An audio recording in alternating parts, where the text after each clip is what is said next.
I donated my kidney to my son. That's what any parent would do for their child, right?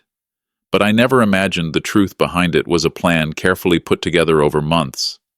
3 days after the surgery, he walked in carrying a stack of papers and told me I had to leave the house I owned.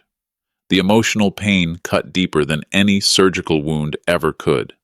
Then suddenly, a doctor rushed into the room, fury written all over her face, and said something that drained the color from my son's face. What she revealed next would shatter everything I believed about my family and save me from a betrayal I never saw coming. Before I tell you what the doctor said, leave a comment. Would you ever donate an organ to your child? Tell me I'm not the only fool who trusted without question. I woke up to the sound of machines beeping. For a moment, I had no idea where I was. The ceiling above me was white and discolored, fluorescent lights buzzing overhead. The air smelled sharp and chemical, like bleach mixed with metal. It burned my throat. Then the pain hit. It began as a dull ache in my left side, then erupted into fire, like someone had pressed a red-hot iron straight into my ribs. I tried to move, but my body refused to respond. My arms felt heavy, useless. I slowly turned my head.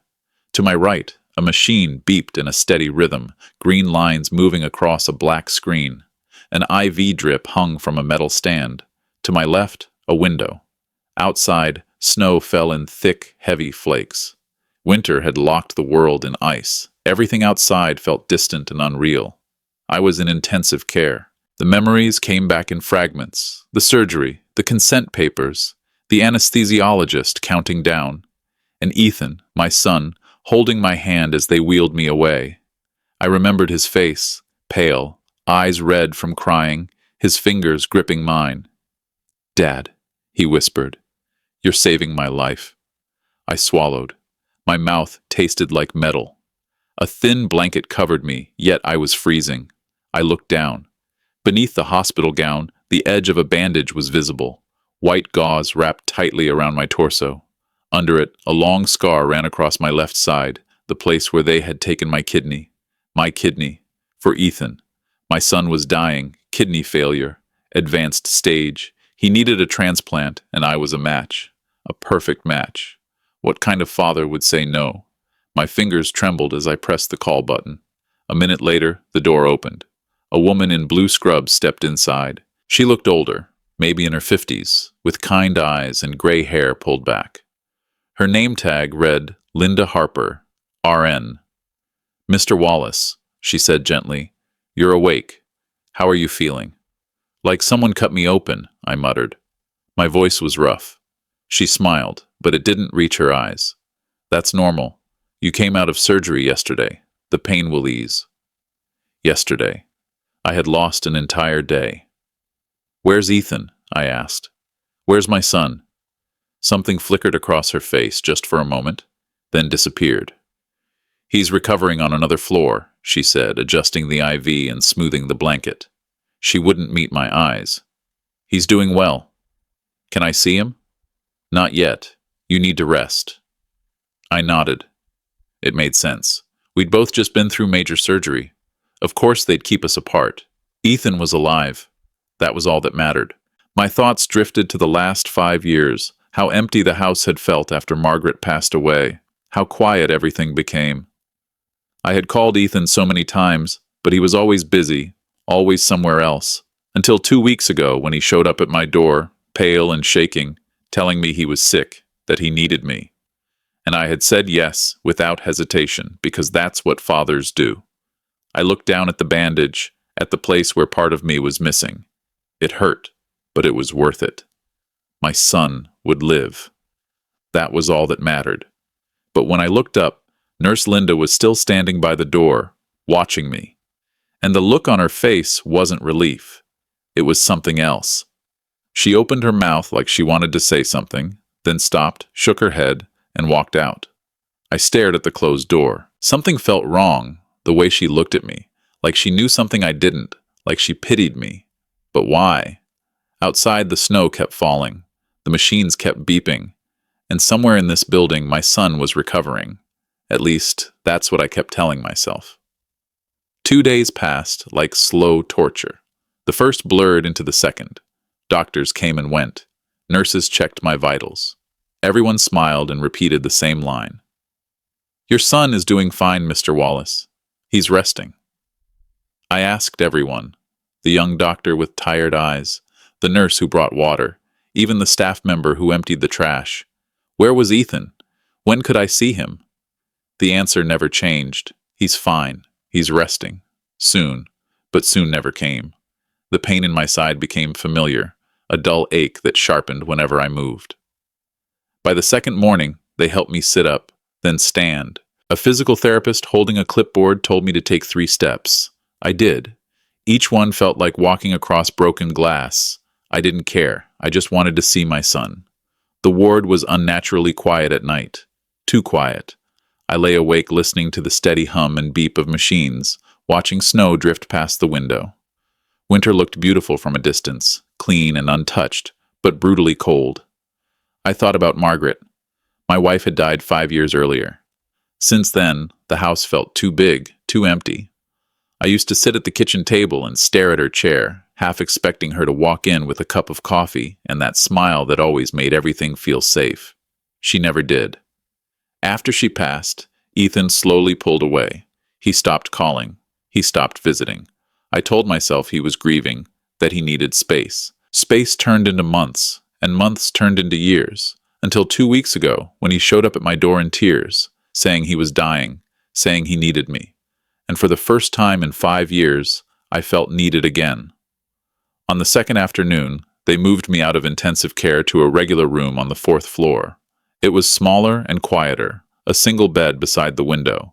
The view hadn't changed. Snow, gray skies, a city wrapped in winter.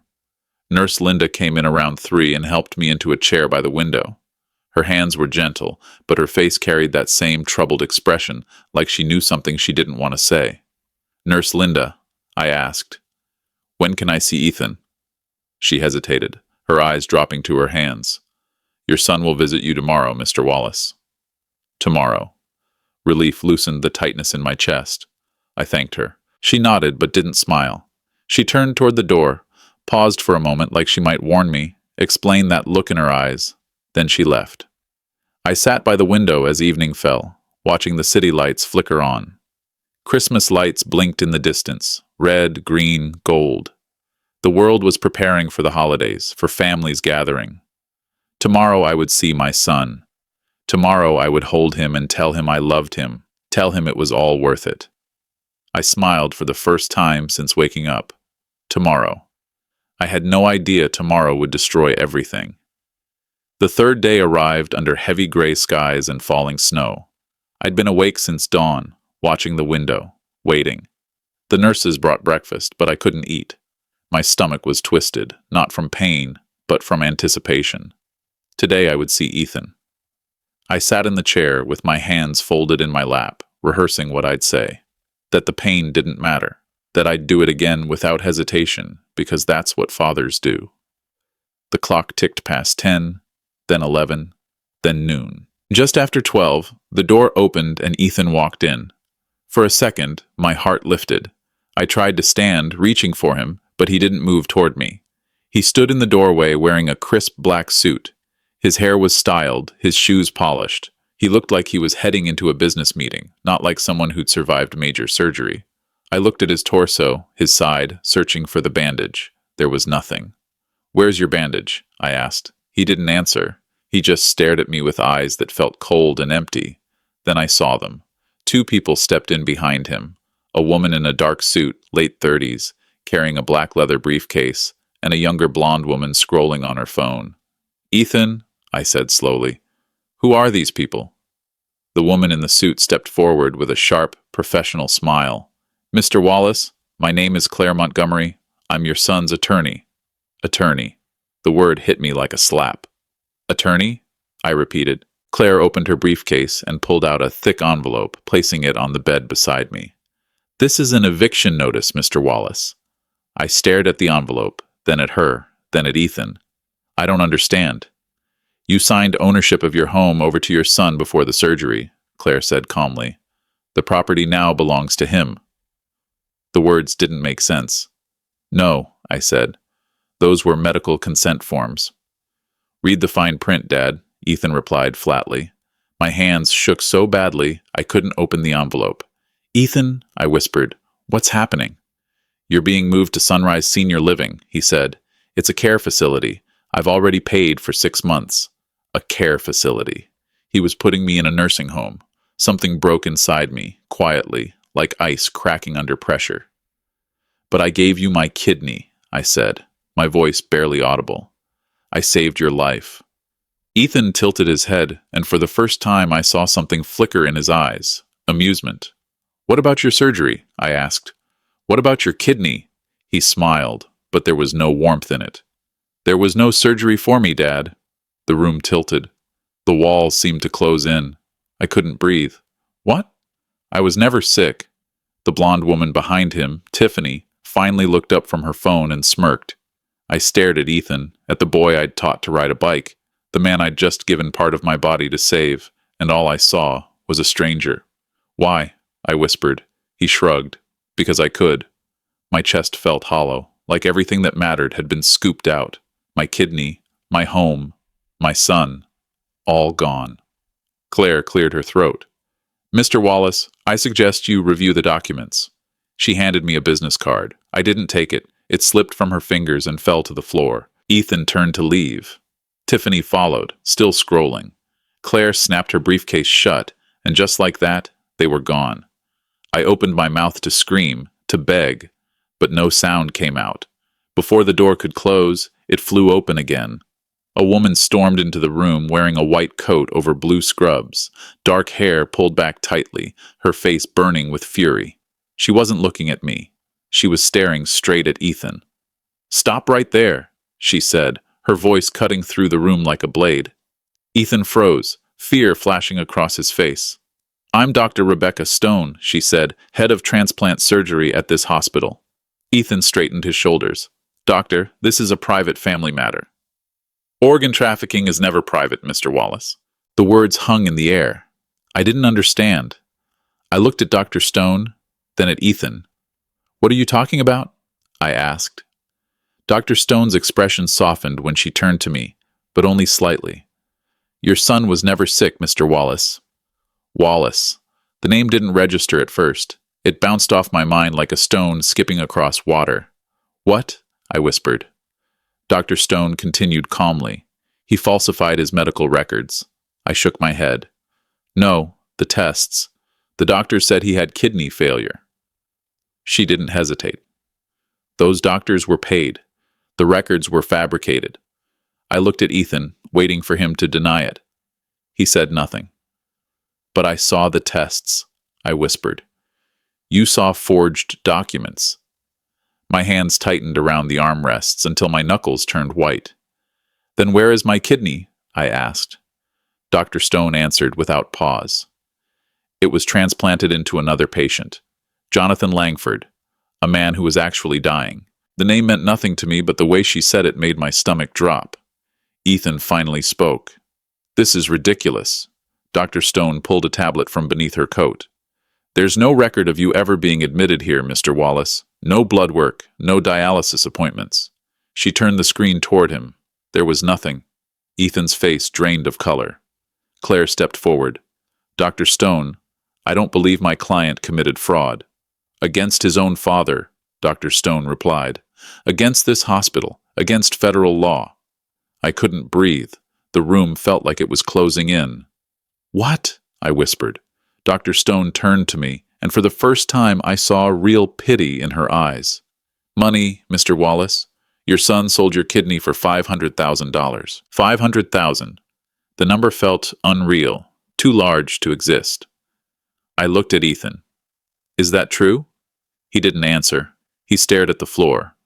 Ethan, I said again, my voice breaking, is it true? Silence. Dr. Stone crossed her arms. Mr. Langford's family arranged a private transaction. They were told the donor was your son, a young man willing to help a stranger. They paid accordingly. But it wasn't him, I said. No, she replied. It was you. The room tilted. My hands went numb. And he took the money, she added. Every cent. I stared at my son, the boy I had raised, the man I had trusted with my life. Why? I asked again. Ethan finally looked up. His eyes were cold, empty. Because I could. It wasn't an explanation. It was a dismissal. Those 3 words hit harder than the eviction notice, harder than learning there was no surgery, harder than the money. Because I could. That was all I was to him. An opportunity. Dr. Stone's jaw tightened. Mr. Wallace, I suggest you stay where you are. I'm leaving, Ethan said, moving toward the door. No, you're not. He ignored her and grabbed the handle. Dr. Stone didn't chase him. She stood there with her arms crossed and smiled, small and confident. Go ahead, she said quietly. Try. Ethan pulled the door open and froze. 2 uniformed officers stood in the hallway. He stepped back, his face turning white. Dr. Stone's voice stayed calm. I made a call before I walked into this room, Mr. Wallace. Did you really think I'd let this end any other way? The officers entered. The taller one, Officer Walsh, had gray hair and steady eyes. The younger one, Officer Cooper, was broader, a radio clipped to his belt. Ethan backed away. Let me go, he said, his voice shaking now. This is a misunderstanding. Ethan Wallace, Officer Walsh said evenly. You're under arrest. Officer Cooper stepped forward and pulled out restraints. Turn around, sir. Ethan looked at Claire, at Tiffany, at Dr. Stone, searching for help. There was none. Turn around, Officer Cooper repeated. Ethan did, slowly. His hands shook as they were pulled behind his back. I heard the metal click shut around his wrists. He turned his head toward me. Dad, he said, his voice cracking. I can explain. I looked at him, at the son I had raised, at the man who sold my kidney for $500,000, and I turned away. I didn't say a word. I stared out the window at the snow falling over the city, at the world moving on without me. Officer Walsh took Ethan by the arm and led him out. Tiffany followed, still scrolling on her phone. Claire snapped her briefcase shut and walked after them. And just like that, they were gone. The door closed. The room fell silent. I sat there staring at the empty space where my son had stood. Dr. Stone pulled a chair closer and sat beside me. I'm sorry you had to learn the truth this way, Mr. Wallace, she said softly. I couldn't answer. How much did you say? I finally asked, my voice hoarse. 500,000? She nodded. She was quiet for a moment, then spoke again. Mr. Langford doesn't know the full truth yet, but he will, and I believe he'll want to meet you. I don't want to meet anyone, I said. She reached into her coat and placed a card on the table beside my bed. When you're ready. She stood and walked toward the door. Before leaving, she paused. Mr. Wallace, you saved a man's life today.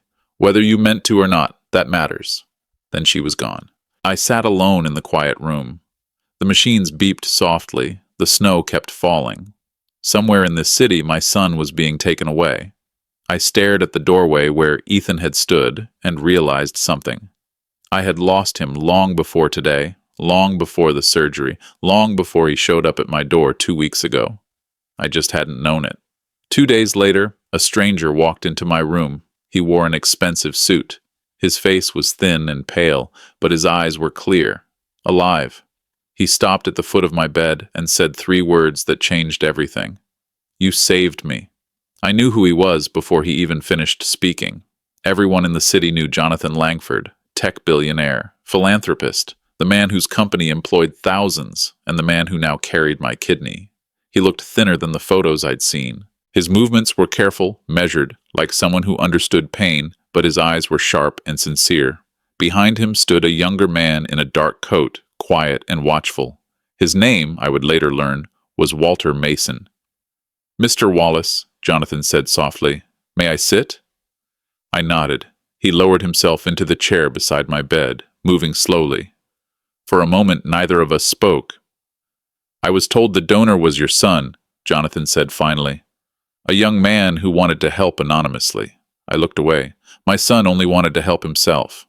Jonathan's expression didn't change, but something flickered in his eyes. When Dr. Stone told me the truth, he said, I was horrified. Silence settled between us. Outside, the snow had stopped. The sky was pale and clear. I've been sick for 2 years, Jonathan said quietly. My grandchildren thought I was dying. My doctor said I had months, maybe less. He paused. You saved my life, Mr. Wallace, whether you meant to or not. I didn't mean to save anyone, I said. But you did. I didn't know how to respond. Jonathan leaned forward slightly.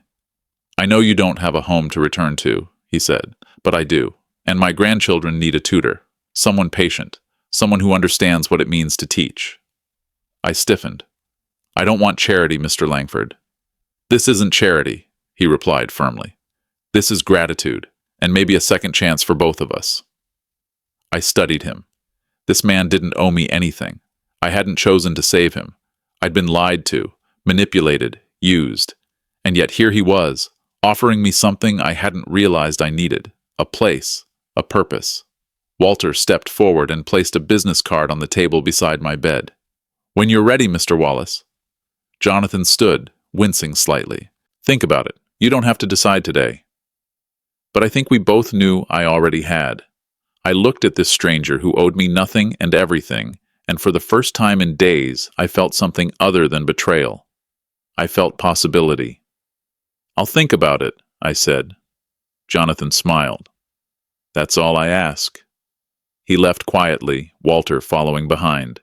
The room felt warmer somehow, brighter. I picked up the card. It was simple and elegant. A name, a number, and an address near the shore of Lake Michigan. I didn't know it then, but that choice would save me, not from poverty, but from loneliness. 2 weeks later, I was living in a house that wasn't mine, recovering from surgery that saved a stranger. The Langford estate sat along the lake, its windows overlooking gray, restless water, still half frozen. Most mornings, I walked slowly through the gardens, testing my strength, feeling the scar pull with every step. That afternoon, Walter found me near the window. Detective Samuel Brooks is here to see you, Mr. Wallace. I nodded. I'd been expecting him. Brooks was in his 50s, with gray hair and tired eyes, carrying a folder under his arm. He moved like a man who had seen too many families destroy themselves. Jonathan appeared briefly, shook Brooks's hand, then left us alone. Brooks sat across from me and opened the folder. We're building a case against your son, he said quietly. I need to walk you through the evidence. He slid a printed message across the table. Ethan to Tiffany. The old man will never know.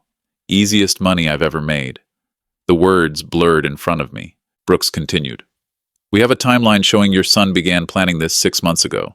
He falsified medical records, bribed a clinic technician to fake test results. He slid another page forward. And this is the bank transfer. $500,000. Deposited 2 days after your surgery. I said nothing. What was there to say? Brooks leaned back. Your son got greedy. He got careless. And now we have enough to put him away for a long time. I looked down at my hands. Old hands. Scarred hands. Detective, I asked slowly, did my son ever love me? The question hung in the air.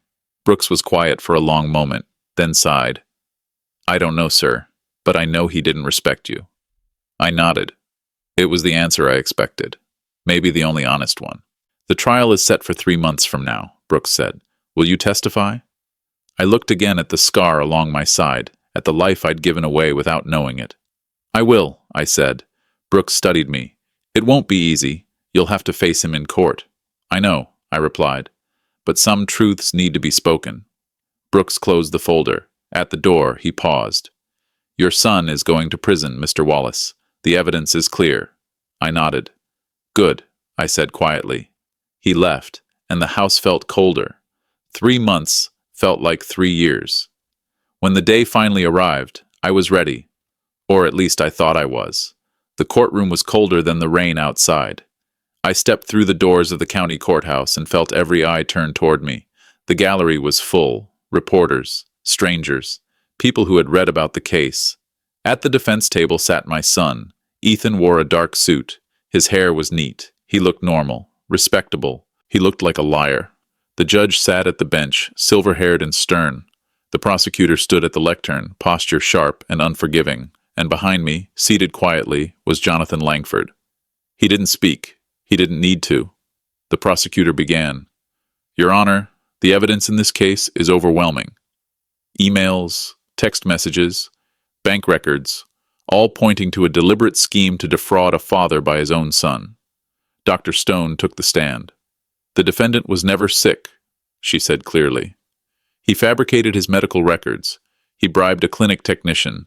He manipulated his father into believing his life was in danger. A financial expert followed. The money had been spent on luxury purchases. Not a single dollar went to medical bills. The courtroom murmured. Then the prosecutor turned toward me. The prosecution calls Arthur Wallace to the stand. My legs trembled as I stood. I walked forward, placed my hand on the Bible, and swore to tell the truth. The prosecutor approached. Mr. Wallace, why did you agree to donate your kidney? I looked at the jury, 12 strangers who would decide my son's fate. Because he was my son, I said quietly, and I loved him. Do you still love him? Silence filled the courtroom. I looked at Ethan. He wouldn't meet my eyes. I love the son I thought I had, I said softly. But that son never existed. The courtroom went still. Ethan's attorney, Patrick Hayes, spoke up. Your Honor, my client made a terrible mistake under financial pressure. Turner cut him off. A mistake? Or a 6-month plan to deceive and exploit his own father? Ethan shot to his feet. Your Honor, I was desperate. Judge Crawford's voice was ice. You made a choice, Mr. Wallace, a calculated and cruel one. She turned to me. Mr. Wallace, would you like to address your son directly? I stood, stepped down from the witness stand, and walked to the center of the courtroom. I stood in front of the defense table and looked Ethan in the eyes. Ethan, I said, I gave you life twice. Once when you were born. I held you in the delivery room. I counted your fingers. I promised I would protect you forever. And once when I gave you my kidney, except I didn't give it to you. You took it. You looked at your father and saw dollar signs. You didn't see the man who worked 2 jobs to put you through college. You didn't see the man who sat alone for 5 years after Penelope died, hoping you'd call. You just saw an old fool, an old man you could use and throw away. Maybe I was a fool. But you, Ethan, you're not my son. The courtroom was silent. Judge Crawford spoke. Ethan Wallace, you are found guilty of fraud, elder abuse, conspiracy to commit unlawful organ transaction, and falsification of documents. I sentence you to 10 years in federal prison. No parole. The bailiff moved forward. Ethan's hands were placed in restraints. He looked back at me one last time, but I had already turned away. Jonathan's hand rested on my shoulder. I didn't look back. Some people aren't worth a second glance. When I walked out of the courthouse, I knew one chapter had ended, but I didn't yet know that the next chapter would be the one most worth living. 1 year later, spring arrived in Chicago. The trees along Lake Michigan bloomed pale green. Sunlight poured through the windows of the Langford estate, warming the study where I sat with 3 children gathered around a table covered in textbooks. Grandpa Arthur, Lily said, tapping her pencil on a math problem. I don't understand this one. I leaned over, patient and steady. Let's walk through it together. Noah doodled in the margins. Grace was already 2 chapters ahead. They called me Grandpa Arthur. I wasn't their grandfather by blood, but I was theirs all the same. Jonathan appeared in the doorway, smiling. Arthur, care for a walk? We strolled along the lake. The water was calm, endless. You gave me more than a kidney, Arthur, he said quietly. You reminded me what family is supposed to be. You gave me a family when I had no one, I replied. When we returned, a letter waited on the hall table. I recognized the name immediately. Ethan Wallace. I stared at it for a long moment, then handed it to Jonathan. Some doors should stay closed, I said. Jonathan didn't argue. He nodded and set the letter aside. Do you ever regret it? Jonathan asked, about the donation. I looked out at the lake. I regret trusting the wrong person, but I don't regret kindness. That kidney saved your life. That was worth it. That evening, we gathered for dinner. 3 generations. Laughter. Stories. I looked around the table and felt something I hadn't felt in years. I belonged. This isn't the family I was born into, I thought, but this is the family I chose, and they chose me. That night, I stood in front of the mirror. The scar had faded, but it was still there, a thin line across my side. Scars remind you what you survived, I thought. And I survived. Before this story ends, I want to tell you something. Love is not measured by blood. It is measured by respect. I spent 65 years believing that family meant biology, that a son would love his father because they shared DNA. I was wrong. Ethan didn't lose a father because I walked away. He lost a father because he walked away first, from honor, from gratitude, from humanity. But I found something better. I found people who valued me, not for what I could give them, but for who I was. If you've ever felt used by someone you loved, know this: walking away isn't giving up. It is choosing yourself, and you deserve that choice. As I sat at dinner with the Langford family, I realized something. Home isn't where you're born. Home is where you're valued. And I was home. Looking back, I see the mistakes I made. I see the signs I ignored. I see the love I gave to someone who never deserved it. Don't be like me. Don't wait until you're on a hospital bed to realize blind trust can cost you everything. Don't give pieces of yourself to people who see you as spare parts. Family isn't defined by blood. It's defined by respect. Ethan and I shared DNA, but never values. Jonathan and I share no blood, but we share something deeper: gratitude, dignity, and faith. God brought me to that operating table for a reason, not to save my son, but to save a man who would remind me what family truly means. God allowed me to lose everything so I could find what I had been missing all along, a place where I belong. And when I thought I had nothing left, God gave me 3 grandchildren who call me Grandpa Arthur. Not because they have to, but because they want to. Grandpa stories like mine aren't rare. Every day, elders are used, discarded, and forgotten by the very people they sacrificed for. But Grandpa stories can also be stories of redemption, stories where the broken find strength, stories where God turns betrayal into blessing. If you're watching this and have been betrayed by family, know this: you are not alone. God sees you. Walking away from toxicity isn't abandonment, it's survival. Don't be like me. Don't wait for a scar to teach you what words should have. Protect your heart. Set boundaries. And remember, the people who truly love you will never make you feel like a transaction. These grandpa stories teach us that it's never too late to start over. It's never too late to choose yourself. And it's never too late to find the family you were meant to have. God didn't waste my pain. He used it to lead me home. If this grandpa story has touched your heart, please leave a comment below. Tell me, have you ever had to walk away from someone you loved? How did you rebuild? Share this story with someone who needs to hear that they are valued. And if you believe in second chances, subscribe to this channel. Let's build a community where kindness wins and the broken become whole. Thank you for listening, and may God bless you on your own journey.